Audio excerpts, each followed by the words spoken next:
अस्सलाम वालेकुम दोस्तों, क्या हाल है? ठीक ठाक है पे आज वाला कणक को पानी लेने पे कणक की पोजीशन सबको दिखावा चाहिए थी। एक कणक की पोजीशन है पई दे दे पे उसो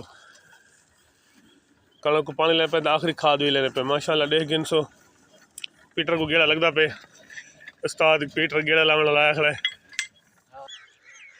एक ड्रामे पे खाद दा एक खाद है ये मटीरियल है ले दे पे ये सल्फर है पई ये लावनी साथ